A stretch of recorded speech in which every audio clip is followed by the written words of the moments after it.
Amr bin As 575 sampai dengan 664 Masehi. Amr bin As adalah salah seorang ahli strategi bangsa Arab. Dialah pembuka wilayah Mesir pada zaman pemerintahan Umar bin Khattab. Memang dia terlambat masuk Islam, kisaran yaitu tahun ke-7 atau ke-8 Hijriah. Nabi pernah menugasinya untuk mengikuti peperangan yang tidak diikuti oleh Nabi. Beliau melihat bahwa Amr adalah seorang pemberani dan mempunyai pendapat cemerlang. Kemudian pada zaman pemerintahan Abu Bakar, dia diangkat menjadi panglima perang yang ditugaskan ke Syam. Pada peperangan itu, karirnya mulai menanjak dan dikenal sebagai orang yang ahli dalam strategi dan taktik peperangan. Selain itu, dia berhasil melakukan terobosan politiknya. Meskipun dia berhasil dengan gemilang pada 2 peperangan, apa saja, Ajnadin dan Yarmuk di Syam, dan berperan aktif dalam menundukkan wilayah tepi barat Sungai Yordan, berhasil menguasai Damaskus.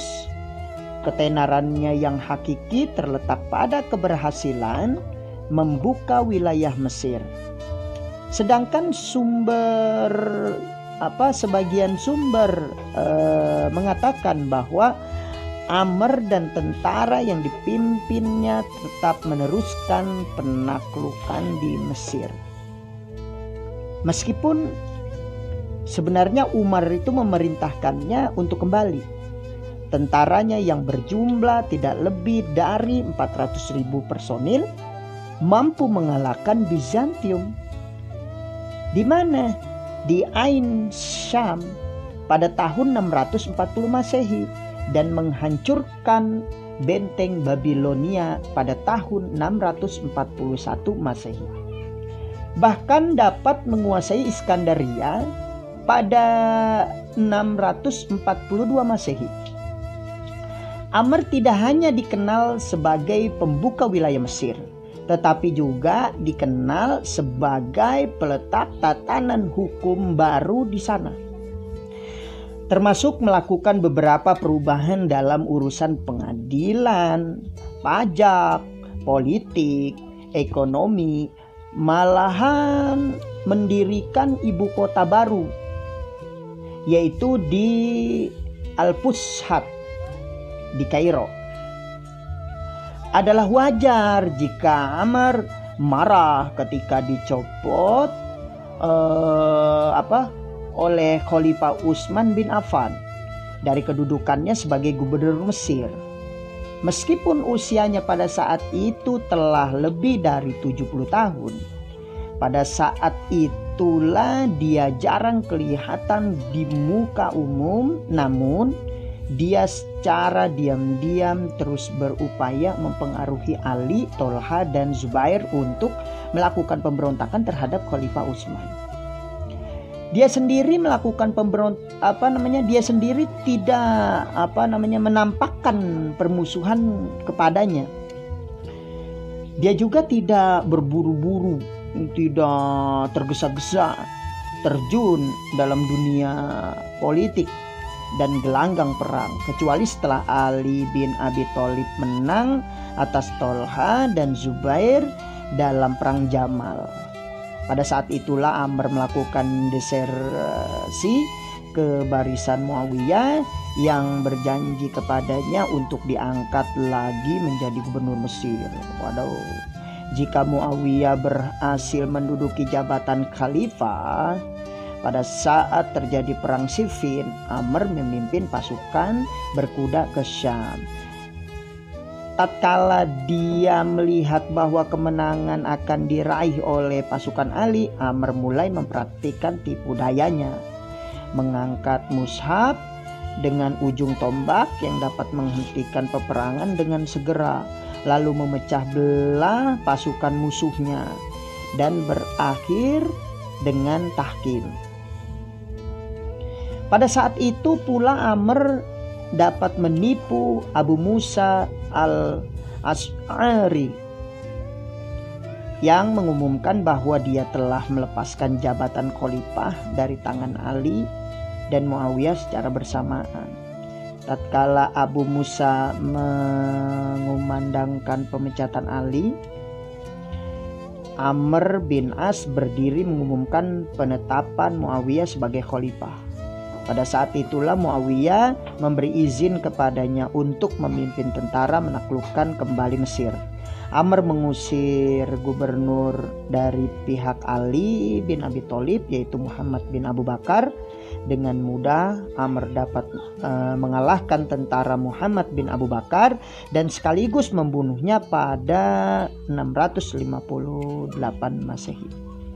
Pada saat itu usia Amr telah memasuki 83 tahun dan langsung menjadi gubernur Mesir sampai dia meninggal dunia pada tahun 664 Masehi pada saat kekhalifahan Muawiyah. Tidak diragukan lagi bahwa Amr bin As telah berupaya pada saat itu memerintah Mesir untuk bertindak adil dan lembut terhadap penduduk Mesir serta meringankan beban hidup mereka, khususnya mereka yang dimintai bantuan untuk menyerang kerajaan Romawi. Hanya saja dua khalifah Umar dan Utsman tidak merestui tindakan Amr itu, karena mereka melihat bahwa pemerintah Bizantium masih melakukan pemungutan kepada rakyat Mesir, bahkan lebih besar. Umar kemudian mengirim surat dari Madinah kepadanya. Katanya, "Aku selalu memikirkanmu. Wilayah yang kamu kuasai sangat luas. Aku heran mengapa wilayah seluas itu sama sekali tidak kau pungut sebelumnya.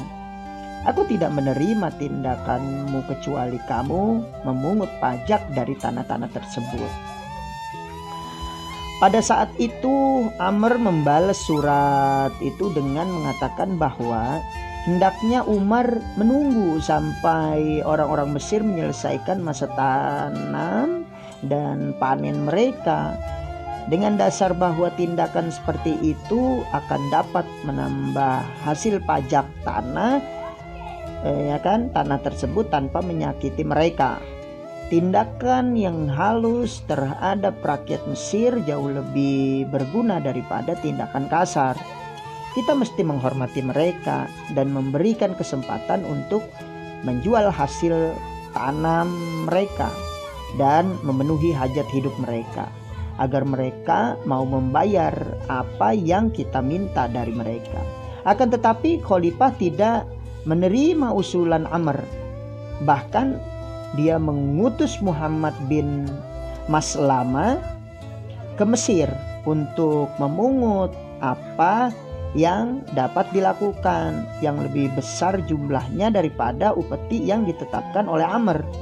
Ketika kekhalifahan berpindah ke tangan Utsman, Amr dipecat dengan alasan yang sama. Utsman mengangkat Abdullah bin Sa'ad sebagai gubernur Mesir yang baru. Dia menetapkan pungutan yang lebih besar hingga pada suatu saat pungutannya ada yang berjumlah 14 juta dinar.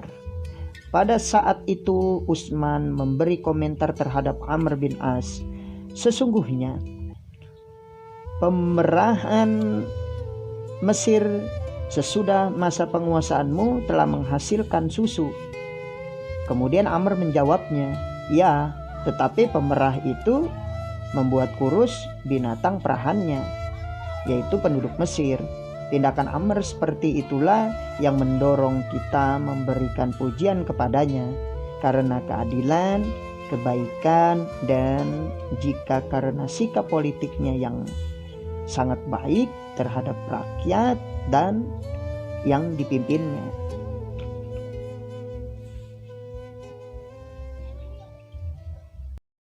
Sobat, terima kasih masih tetap setia. Mohon maaf apabila ada kesalahan dan kurang.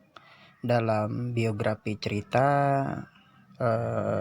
karena kebodohan daripada Al-Fakir.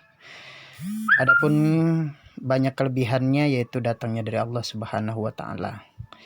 Jangan lupa kami mengajak ayo kita subscribe agar channel kami mampu memberikan yang terbaik untuk teman-teman semuanya.